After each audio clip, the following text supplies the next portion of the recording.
Hello, everyone, and welcome to The Haunted Ride, a paranormal and spiritual podcast, and I am your host, Melissa. Thank you so much for joining me today. I'm not going to get too much into anything because I'm so excited for the interview that I had with Drew from the Ghost Train podcast. This episode is all about him and his stories. Terrifying, left me in goosebumps.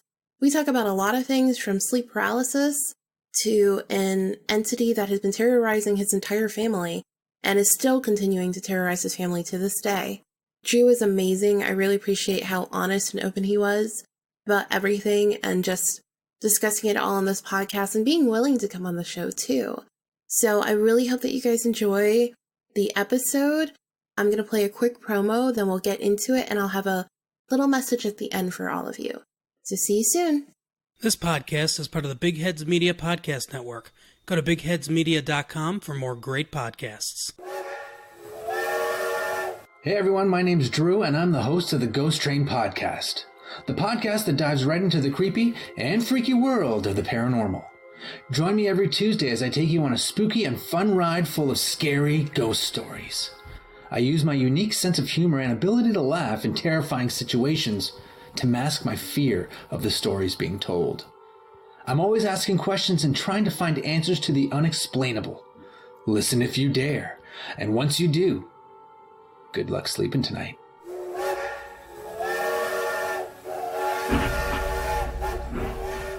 Thank you for coming on The Haunted Ride.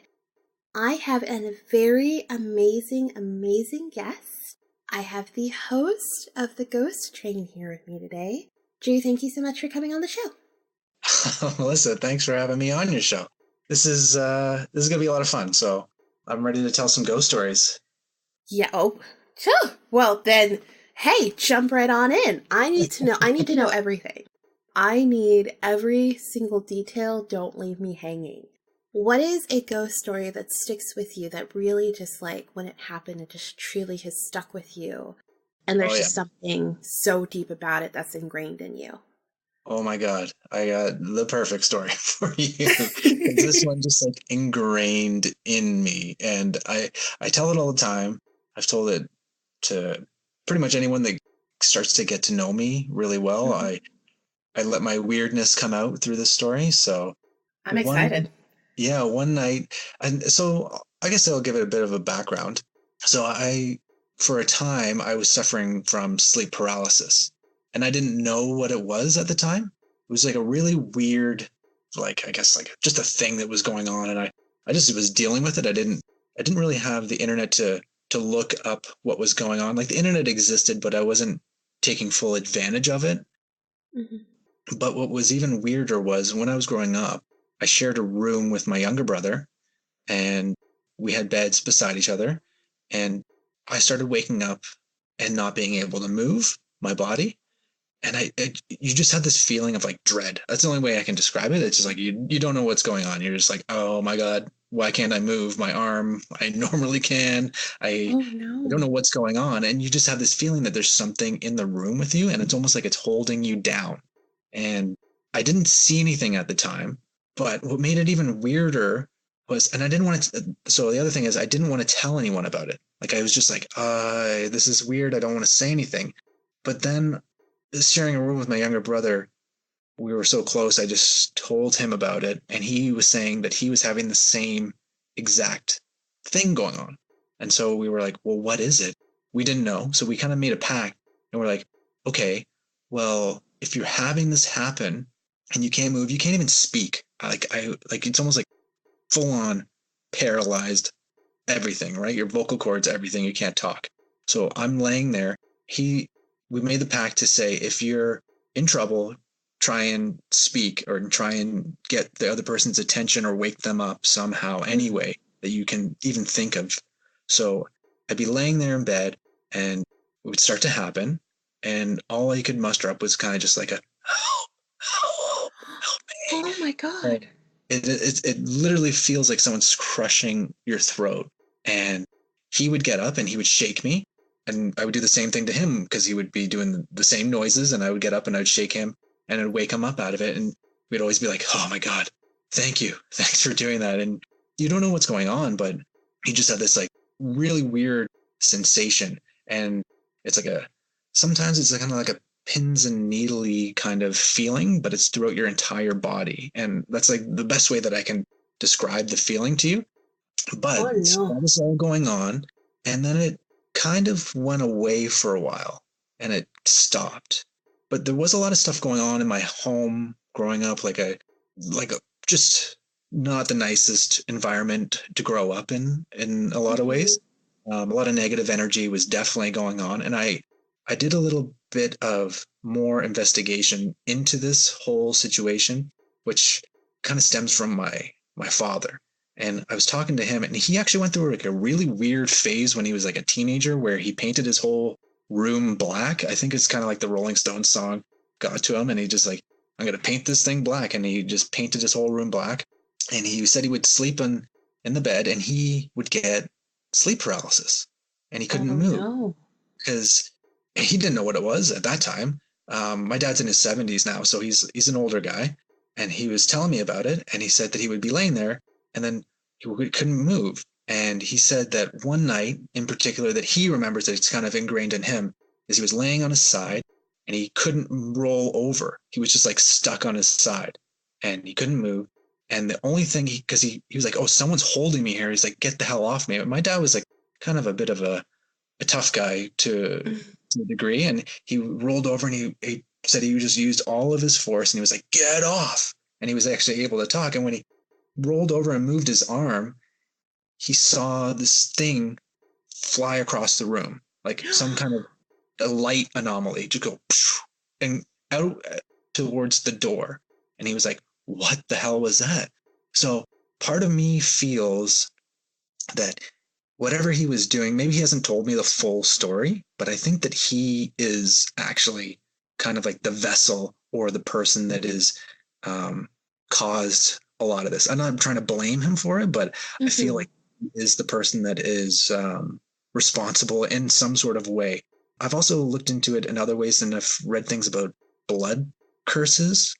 Could be something as well that I've been kind of getting more information on. If your listeners know anything about that, like blood curses or anything, I'd love to learn more about it. And if they could let me know, great. But I think that could also be a possibility because it did stem down. And I feel, and I'll get into this a little bit more, I feel like there's a lot more going on than what I know. So as all this is going on, and I'm a teenager at the time, I came home from a long ride. I had just dropped a girlfriend off at her summer camp. And when I got back home to my parents' house, they were gone on summer vacation. And it was just me and my older brother in the house that night. And he had actually invited one of his friends over. And the two of them were just like hanging out and probably doing a bit of drinking in the basement and playing video games and doing whatever teenagers do at that age, right?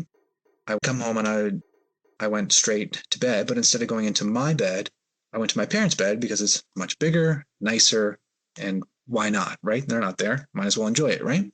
I go in the bed and I lay down, and I'm not even asleep yet. I laid down and I look up at their doorway, and there's a silhouette of a woman standing there.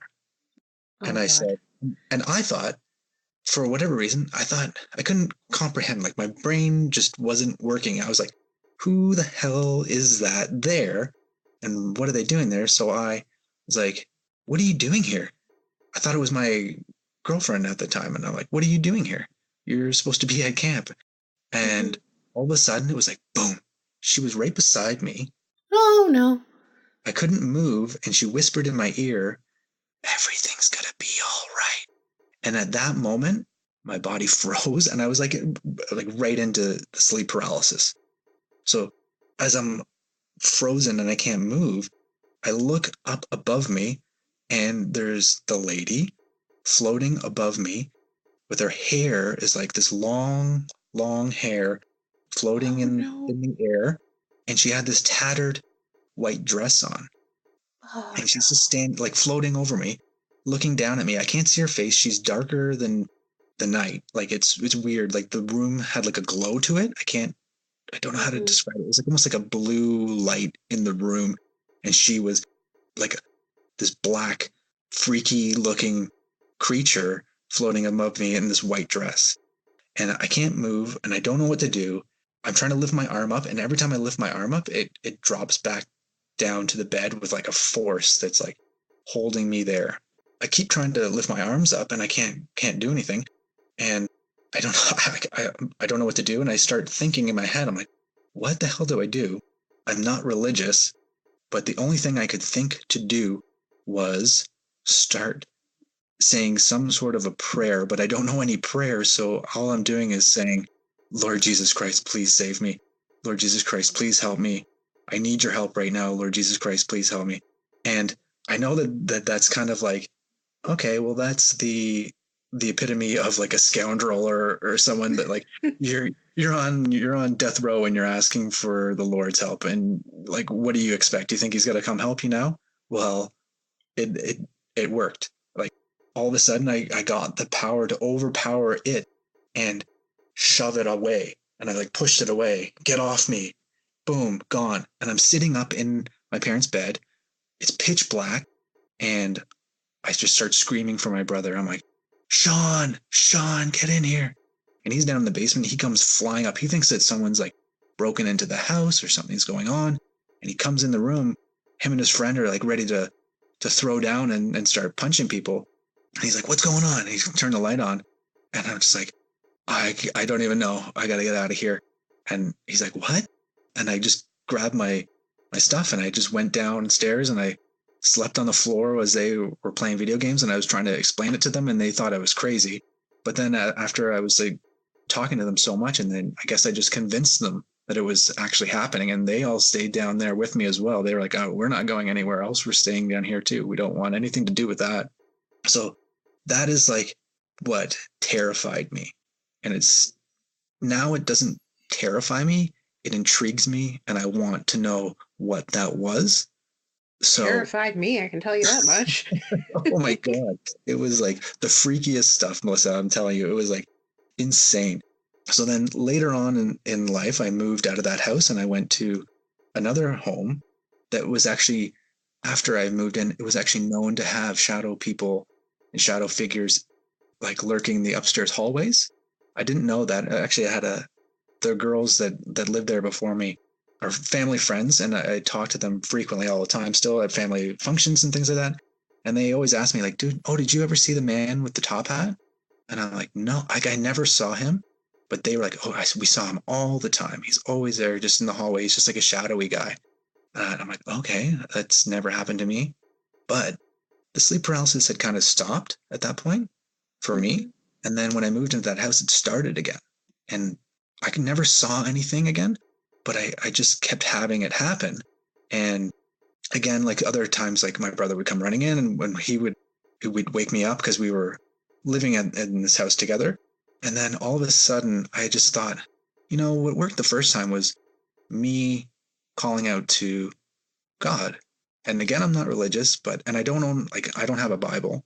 I know, but my mom is very religious. So I went over to their house and I asked my mom, like, oh, do you have any kind of a Bible that I could use and bring over to the house? I'm very open with her. And she's actually been on my show a few times, and she has a bunch of paranormal stories of her own, and they're honestly amazing. You should check them out if you are going to go check out the Ghost Train. But so she's like, yeah, go upstairs, go to the bookshelf and pick out any one you want. So I went upstairs and I saw this. I'm like going through it, and I see this one that's a Holy Bible, and it's a white leather Holy Bible. And I'm like, oh, that's pretty cool. Like, I'm into like 80s metal stuff, and I'm like, oh yeah, white leather. Like that's awesome. Right. So I grab it, I pull it out, and it's got like gold writing on it, like Holy Bible. And it also has like a zipper that goes all the way around it. And it has like a ball on the end of the zipper that I believe it was like the world, like it was like a globe on the end of it. So I opened it up, like unzip it. And as I open up the Bible, a piece of paper drops out of it. And I was like, that's weird. So I bend down and I pick up the piece of paper, and it's like a card. It's like almost like a business card kind of feel to it. Like I look at it, I'm like, oh, what is this? And it has my name on it. What? It has my birthday on it as well. I'm like, that's weird. And then it has like my dad's signature. And what it was, I guess when babies are born, you would get like a card to the viewing, and it would say like your baby is in this position. It's so that you, like, when you're looking through the glass, and you could think of the movies back when they would go and look at the babies through the glass. That's what it was. It was like my dad going to the hospital and getting this card, and he was using it as a bookmark. So I took that as a clear sign that this was definitely for me to use. So I took it, and I asked my mom, like, I'm going to take this one. She's like, yeah, go for it. So I take it, and I slept with it under my pillow for maybe 2 years. Nothing ever happened while I had that there. And as I left that house to move in with my now wife, I was like, I don't think I need this anymore. So I took it and I opened up in my room, I had like a cupboard that was like above my closet. So I opened that up. I just literally chucked it to the back, and I'm like, no one's ever going to find this. It's almost like an attic space, right? So I just whipped it in there. And for whatever reason, I was like, I felt like I had to do that, and I had to leave it in this house. So I did it, and I left it there. And I was like, okay, I'm done with it. And I never had another issue with sleep paralysis until I've still had certain things happen, but they're not as malicious as what that was. I think that was just something that was like really attached to my dad and was trying to attach itself to me. And I don't think that it was actually able to fully attach itself to me because of the precautions that I took and things that I was able to find out and things that I was able to say. Like I would wake up and I would kind of say like the things that you were known to say. Like I was like, you're not allowed to be here. You need to leave. And you do not have any permission to be ever around me or talking to me or trying to touch me or anything like that. So I definitely took that stuff and I used it to my best ability. And I was definitely found that it worked for me. But here's something that is the weirdest thing that is, it's unexplainable to me. Okay. Because this Bible is unforgettable. Okay. Like I know, like, if I saw it, I would know it, and it's the one. And I threw it in this house, and the house was sold to a different people, and I know that no one ever found that thing. I went over to my parents' house. This was probably a month ago. Their house was broken into, and the person smashed the window, came in, stole a bunch of jewelry. Unfortunately, the stuff was taken. But what I found was the Bible. I'm sorry? I found the Bible in my parents' house. What? And it had the same card in it. I swear on my life. I have no idea how it got there. Oh. I'm going to need a second for this. I have no idea. I have no explanation for it. So if your audience has any idea what that's about, I don't. I have no clue. Did this person break in my house and just throw the thing in there, or it doesn't make any sense? So I have theories. Is there a reason that I need this particular Bible again for something that's going to be coming up and it's like showing up in my life, but I have no real explanation for it? Whew. Okay, I have some theories. I have a couple theories for you. So your sleep paralysis thing clearly sounds like a spirit. Sounds like it's kind of... I wonder if your mom has ever had any experiences, or if it just seems to... She has. She's had tons. But with this entity, or like with something else? She has never told me about any kind of negative ghost experiences. Hers are always positive. To, I guess, say that she has had a negative stuff, I can't really think of anything off the top of my head. Well, okay, so my theory is that it, for some reason, was attached to your dad. Mm-hmm. And then as he got older, and if your mom has had a bunch of positive experiences, that could mean like a couple different things, but normally so when you can call it like a light or your aura or whatever you want to call it. But basically, like, you know, everybody has like an energetic field. And so they say that people who have a ton of experiences, while I don't like labels, will just put one on them. If they can talk to ghosts or medium, if they receive information, they're psychic, basically, is how it works.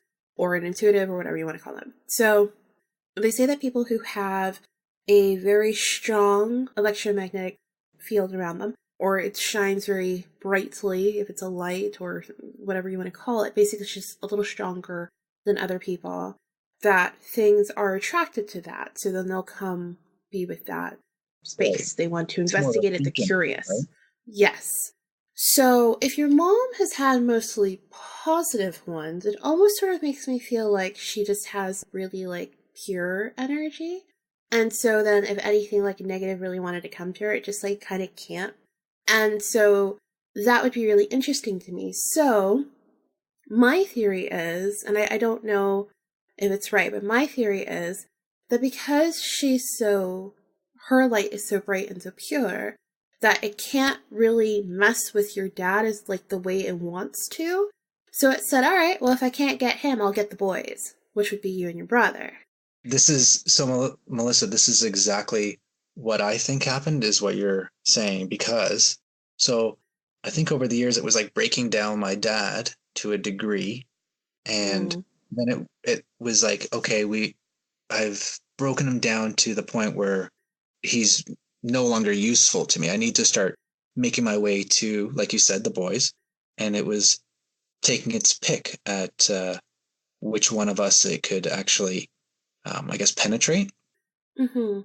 It tried to get me first, but it was unsuccessful because I fought back. Mm-hmm. But my younger brother is actually dealing with cancer now, and I feel that he's in his 30s and he's dealing with that, and I feel that this is, I don't know if it's the wrong way to go about saying this, but I feel that it actually has somehow caused this, because there's no real explanation to why this has happened. It's like all over his body, and I feel like it just, the negativity is like engulfed him to a degree. Well, I mean, what is it that they say in all like haunting shows? If you can be broken down, if you can be made sick, or something like that, it is so much easier to toy with you and mess with you because you are weaker.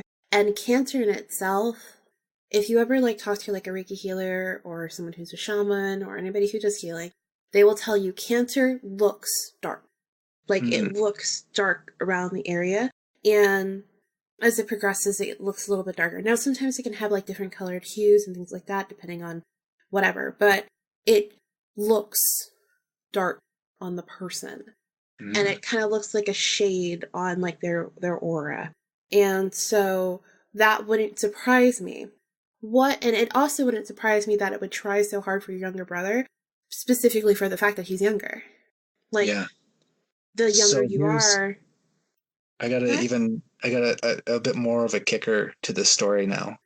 So I've talked to him about it, and I've tried to get him on my show, but he's very shy and he doesn't want to be on.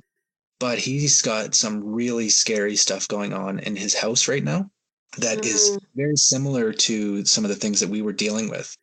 And he has two younger daughters, and one of them is just starting kindergarten, and she sees an old lady staring at her at night and standing in the door. I knew it.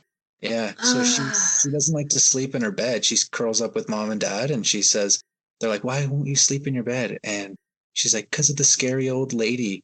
And she's like crying about her and this and that. So they just take her and they bring her in the bed, because they're both like, oh my God. And they've actually seen things on their cameras that they have in the kids' rooms moving around. The new house that they've moved into, actually in the basement area, he's gone down there and his wife's gone down there. That's where the laundry is. It's unfinished. They smell like rotting flesh, they say. They like a really gross smell, and it's there, but then it'll go away.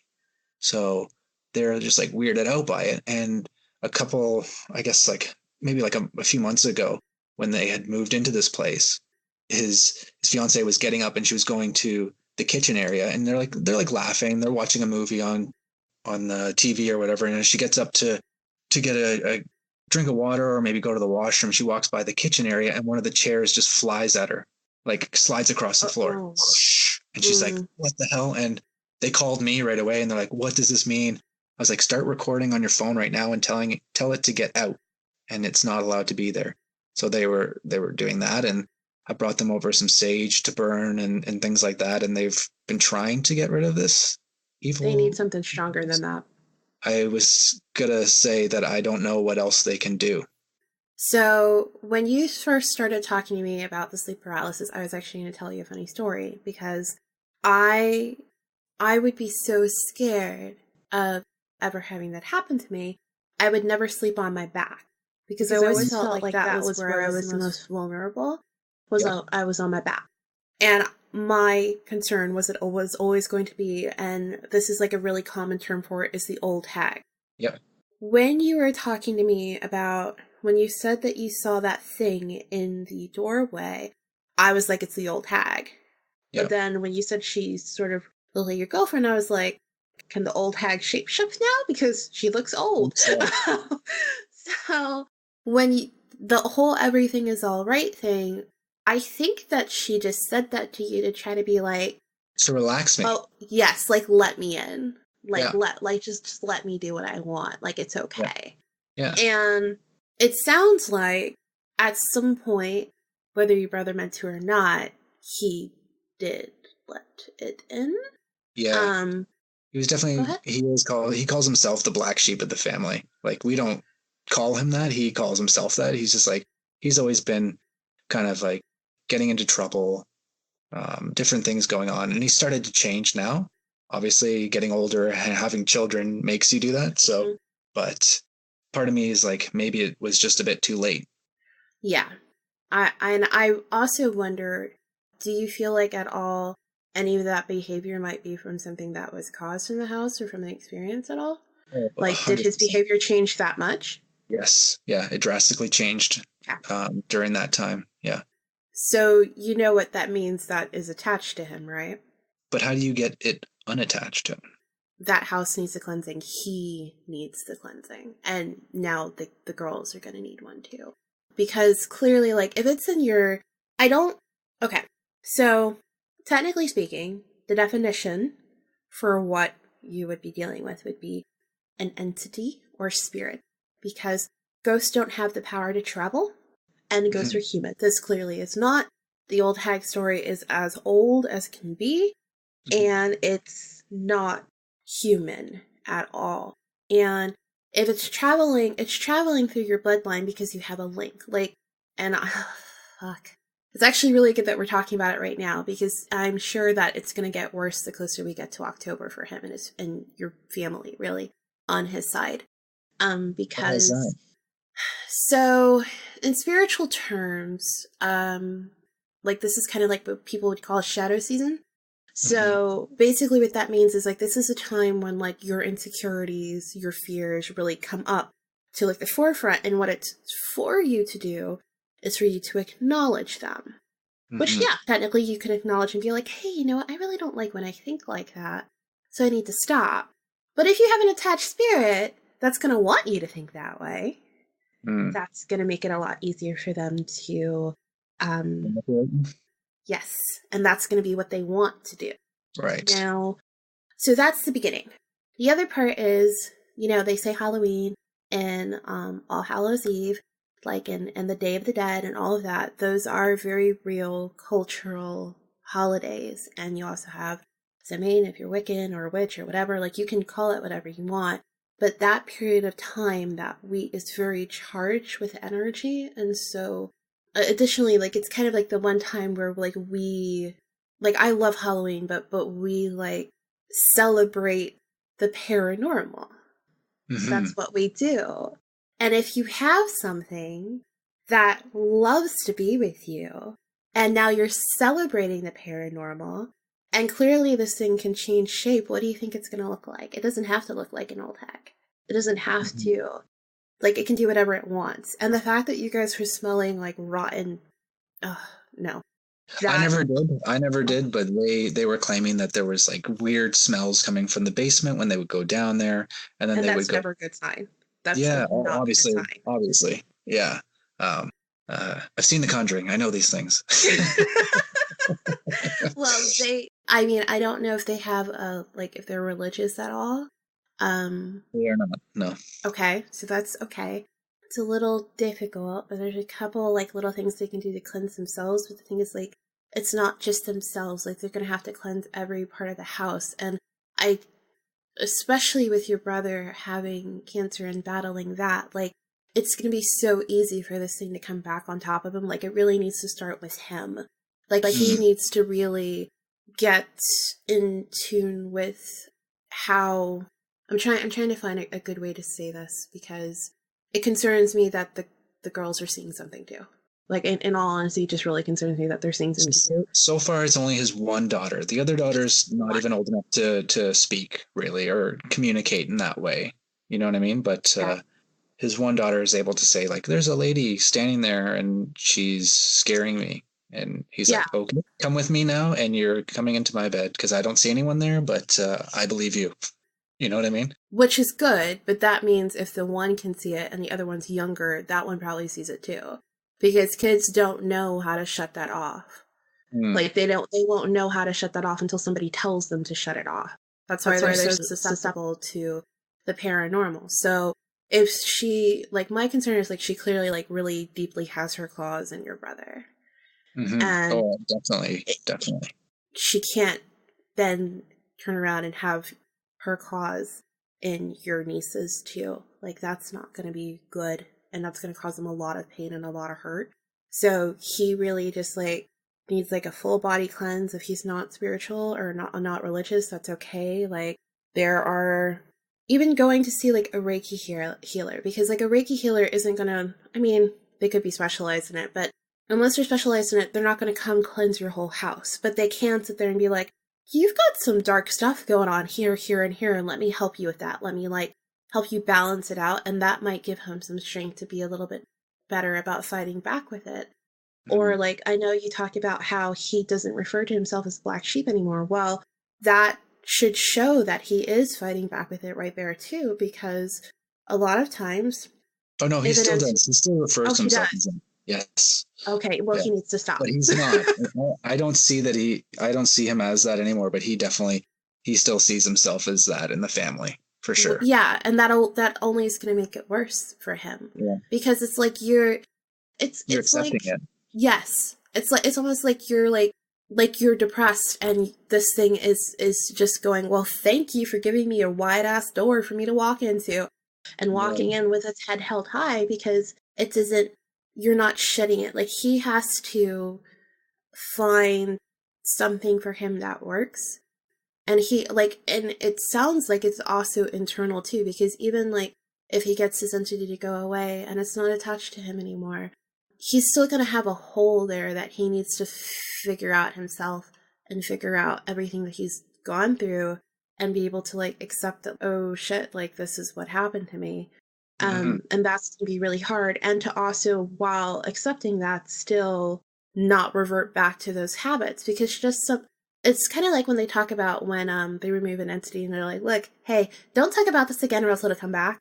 It clearly is also somewhat affecting his behavior and manipulating him. And so he has to see himself as more than what he sees himself right now. He can't see himself as a black sheep. Like, he needs to take his like negative or dark or oppressive thoughts himself that are on himself and turn them into positive ones. So if he sees himself as the black sheep, hey, you know what? Turn around and say, I might be the black sheep, but I'm the best one there is.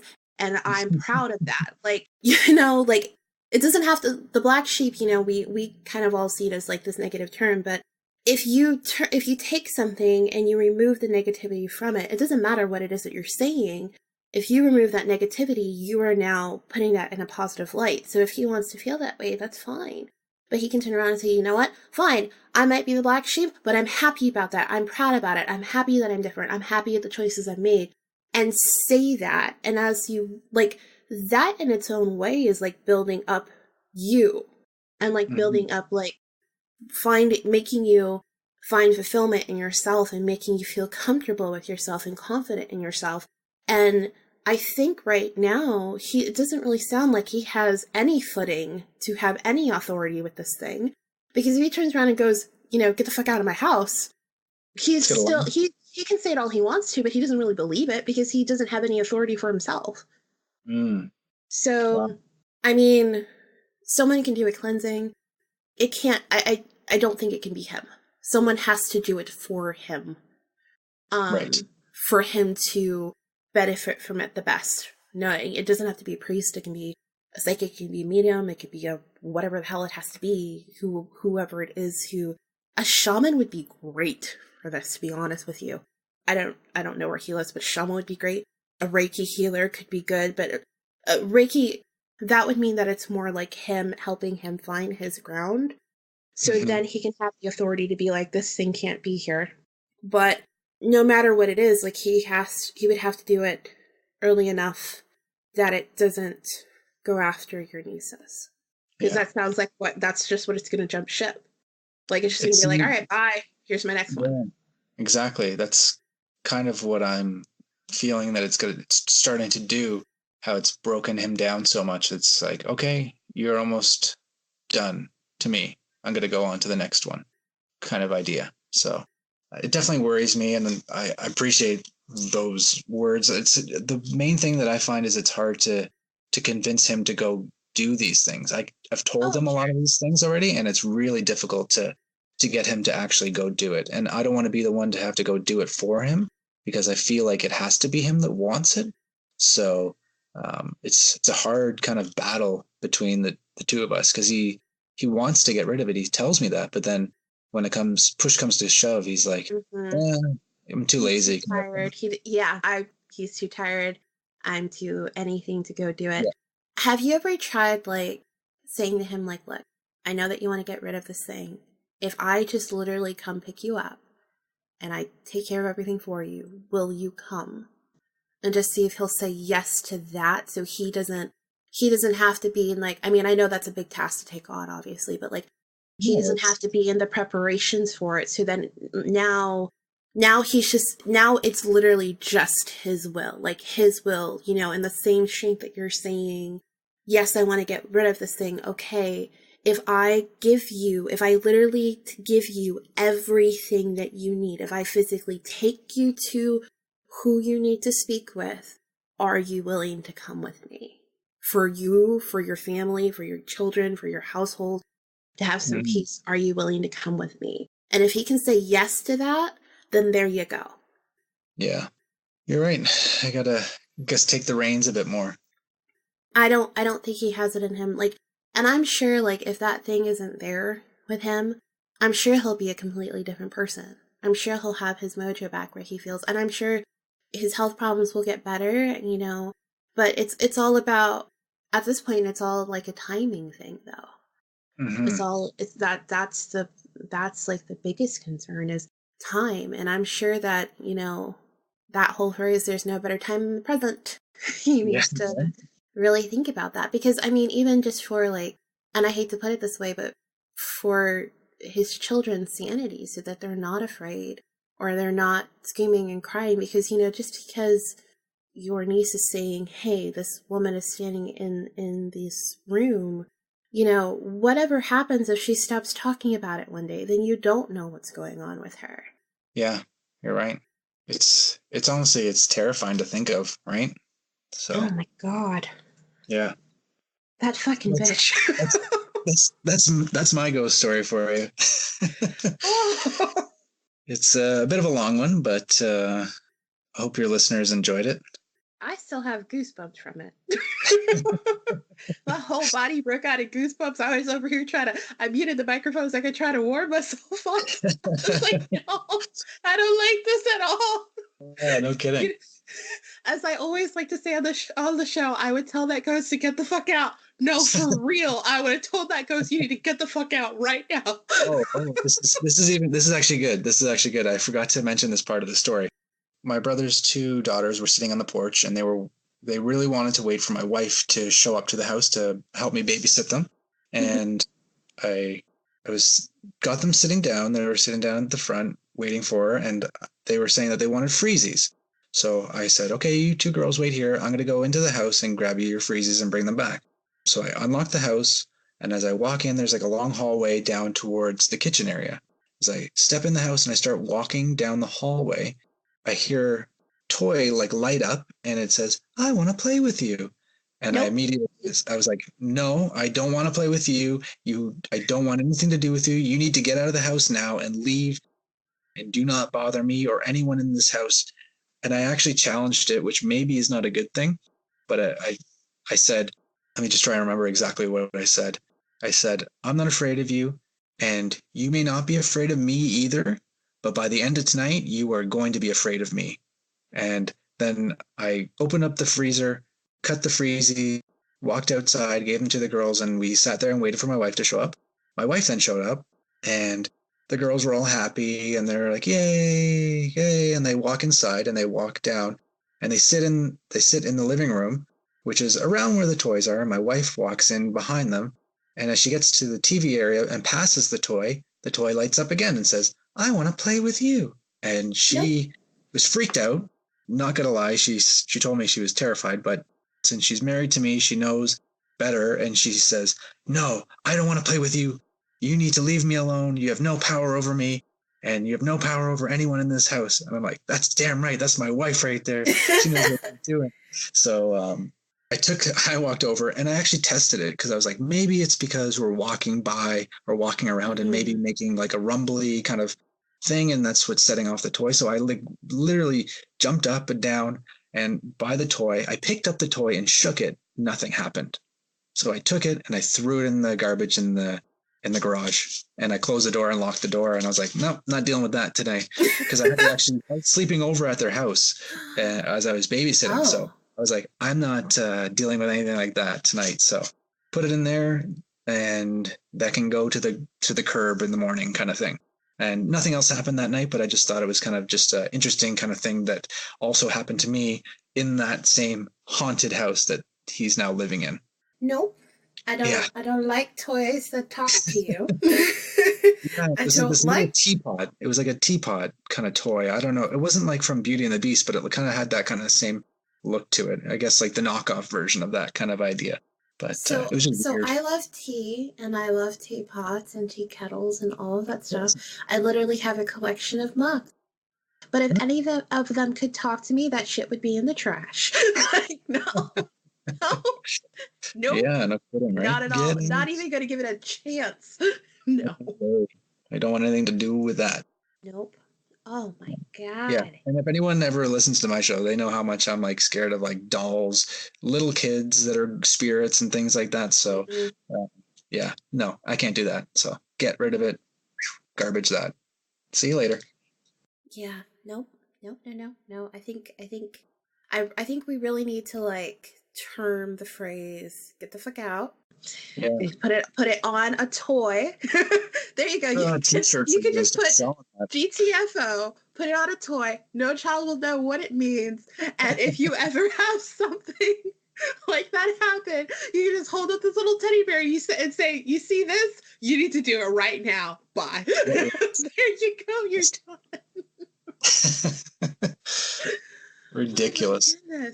Oh God. Well, now that you've terrified me, given me goosebumps, and made me angry at your ghost. Well, at your brother's ghost now. Yeah. Hey, fine. Oh, gives these backsies, right? Yeah. Thank God. So we never told everybody like the name of your podcast, where they can find it. You got to tell everybody so they know. Yeah, so I run the podcast, the Ghost Train Podcast. You can find me basically on any platform that you listen to your podcasts. But yeah, you can listen to me. Let me know what you think. Send me messages. I'm on Instagram at Ghost Train Podcasts. And that's usually where I'm kind of living most of my podcast life when I'm not actually recording. I'm mainly on Instagram, but I am on Facebook too. You can search me. Just type in Ghost Train Podcast and I'll pop up. And I'm also on Twitter, but again, I'm not as active on Twitter, but and that's at Ghost Train PC. Yeah, and just shoot me a message, tell me a paranormal story. I'm always all ears to hear that stuff, and I love to share my own. So come on over, jump on board my train, and when you're not listening to The Haunted Ride. All right, guys. Well, Drew, thank you so much again for being on the show and spending so much time with me today. It's been a blast. It has been. I have gone through numerous emotions during our conversation. As have I. Yeah, it's been a bit of a whirlwind. Yeah, it has. It definitely has. But it's been a delight. You were great, so thank you again so much for coming on. And you have yourself an amazing day. You as well. Good luck sleeping tonight. Oh, I will. Because you know what? I'm not going to let that motherfucking ghost get me. Oh, yeah. All right. Thanks so much, Melissa. And we are back. I hope you loved the interview. I really, really loved it. I had a lot of questions. I had a lot of concerns because we had some stuff going on here that wasn't happening before. But don't worry, all is fine. That's what episode 47 was about. So again, to Drew, thank you so much for coming on the show. And also, if you guys would like to listen to his podcast, he's in the promo and he does share where his show is too. But his show's also in the show notes. And so we actually did a crossover episode. This is my part and my portion of the episode, but he has his own on his show as well. Do head over and listen to that and just hear what we had to talk about. It's always really great to have another paranormal podcast that you can talk to and sort of find out why do they do what they do and what got them into the paranormal. Why is the subject so important to them? We also have some business to take care of. I have a very special shout out and thank you to Carol Phillips, our latest Patreon member. Carol, thank you so much for becoming a patron. I really appreciate it. We're going to be doing the first post of the audio drama release soon, so I'm very, very excited. Also nervous, but excited. So just thank you to everybody who supports this podcast, honestly. I honestly can't thank you guys enough. I really can't. And the last thing that we have to talk about is what I learned this week. So this is going to be really interesting because I've been talking a lot about, I even mentioned it in this episode, how I talk about shadow season and how this is a period of time where you really got to look at yourself and see what you've overcome and what you still need to overcome and let it bring you forward in life and just sort of help you ascend in your journey and who you are and your character and your behavior. I was really dealing with some anger. Every time I feel anger, I keep remembering something one of my guides said about power being in my pain.